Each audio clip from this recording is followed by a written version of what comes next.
Welcome back to ZeroTrace, your faceless gateway into the shadows of hacking, cybersecurity, and digital warfare. I'm your anonymous host, diving deep into the hidden battles that shape our world. Today, we're uncovering one of the most audacious cyber operations in history: how the United States, with a little help from allies, infiltrated and sabotaged Iran's nuclear program.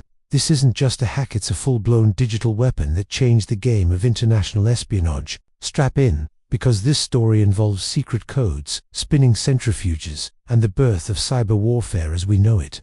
If you're new here, hit that subscribe button and turn on notifications. We expose the unseen every week. Let's set the stage. It's the early 2000s. Iran is pushing forward with its nuclear program, centered around the Natanz facility, buried deep underground in the Iranian desert. Officially, Iran claims it's for peaceful energy production, but the West, particularly the US and Israel, suspects they're racing toward nuclear weapons. Diplomatic talks are failing. Airstrikes are too risky. They could spark a war, and sanctions aren't slowing them down. Enter Operation Olympic Games, a top-secret joint effort between the US National Security Agency, NSA, the CIA, and Israel's Unit 8200, their elite cyber unit. The goal: cripple Iran's uranium enrichment without firing a single shot. How? By unleashing Stuxnet, the world's first known cyber weapon designed to cause physical destruction. This operation wasn't about stealing data or spying, it was about sabotage. Iran's nuclear program relies on centrifuges, these high-speed spinning machines that separate uranium isotopes to create fuel or bomb material. Natanz had thousands of them, fragile and precise. Mess with their speed, and they destruct. But how do you hack a system that's air-gapped, completely disconnected from the internet for security? That's where the genius and the danger comes in. To understand Stuxnet, we need to go back to its origins. Around 2005, the US and Israel started collaborating on this cyber tool. It was built on a foundation of zero-day exploits and known vulnerabilities in software that hackers dream about. Stuxnet targeted Siemens Step 7 software, which controls industrial systems like those centrifuges. Siemens PLCs, programmable logic controllers, are the brains behind factories worldwide, and Iran's were no exception. The worm was engineered to spread like a virus, but act like a precision-guided missile. Here's how it worked. Stuxnet used for 0 days, including one in Windows that allowed it to jump via USB drives. Remember, Natanz was air-gapped, so no direct internet access. Engineers and contractors unwittingly carried it in on infected USB sticks, maybe during maintenance or software updates. Once inside, Stuxnet hid itself using rootkit techniques, making it invisible to antivirus software. It didn't just infect any computer, it was smart. Stuxnet checked for specific configurations. Was it on a Windows machine connected to Siemens PLCs? Were those PLCs controlling IR1 centrifuges, the model ERAT used? If not, it lay dormant or spread further.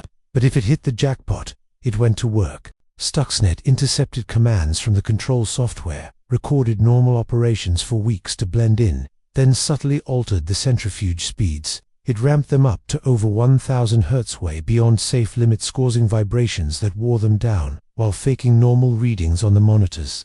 Operators saw everything as fine, but in reality, centrifuges were exploding left and right. The delivery was as covert as the code.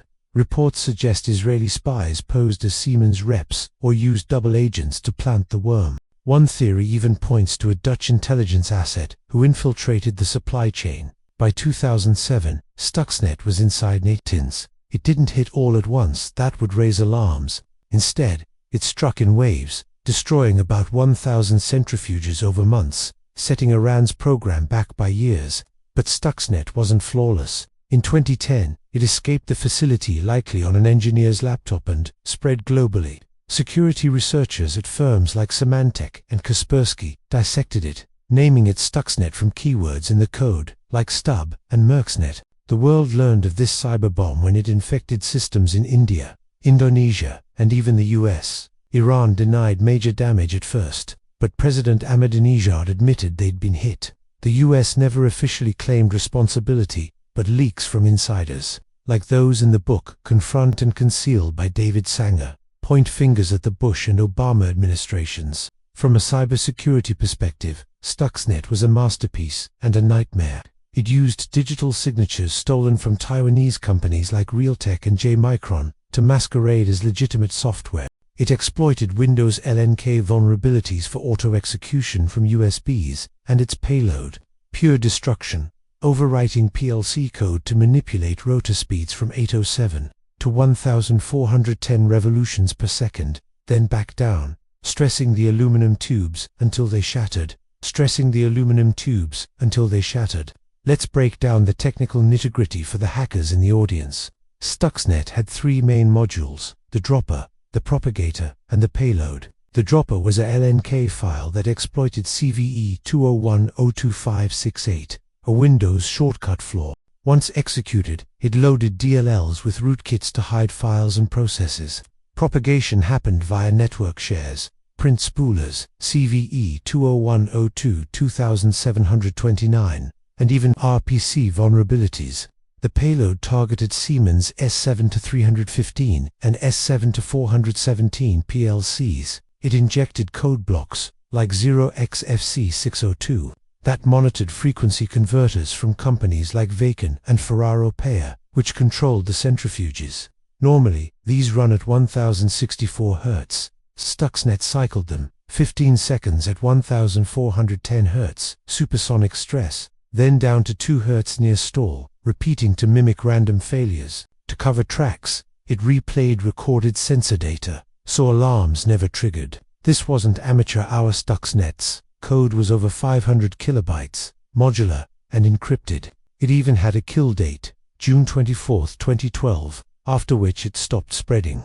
Experts estimate it cost millions to develop, involving teams of programmers testing on mock centrifuges, possibly at Israel's Dimona facility or US labs in Idaho. The impact, devastating for Iran. Between 2009 and 2010, they lost nearly 20% of their centrifuges, from 8,700 to about 6,900 operational. Enrichment halted, delaying their program by 1 to 2 years, but it backfired too. Stuxnet's escape alerted the world to cyber-physical attacks, inspiring copycats like Duke and Flame for espionage. Iran ramped up its own cyber capabilities, forming units that later hit Saudi Aramco with Shamoon and US banks with DDoS attacks. In the US, it sparked debates on cyber ethics. Was this an act of war? Obama reportedly accelerated the program but worried about precedents. Israel pushed for more aggressive variants, but the US pulled back to avoid escalation. Today, Stuxnet is studied in cybersecurity courses as the dawn of a new era where code can destroy hardware and nations wage silent wars. What lessons can we learn from Stuxnet in today's digital landscape? First, air gapping isn't foolproof. Human error those USB drives is the weakest link. Always use endpoint protection, even on isolated networks. Second, supply chain attacks are lethal. Verify your hardware and software vendors. Third, 0 days are gold patch systems immediately, and use tools like intrusion detection for anomalies. For aspiring ethical hackers, tools like Metasploit or Wireshark can simulate similar exploits legally, of course. But remember, Stuxnet blurred lines between defense and offense. It showed how cyberweapons can be double-edged controllable until they're not. In our interconnected world, a worm like this could hit power grids, water systems, or even your smart home.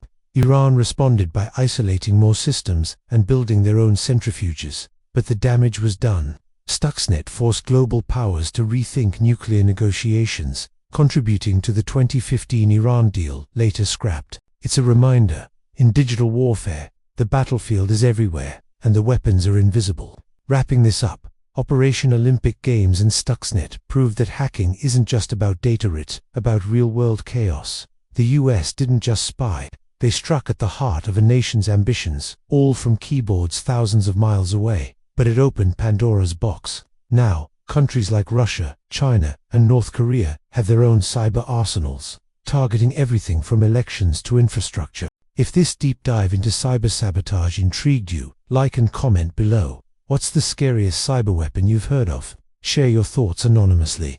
For more on hacking history, check out my videos on WannaCry or the SolarWinds breach. Subscribe to ZeroTrace for weekly exposes on the dark side of tech. Stay faceless, stay secure.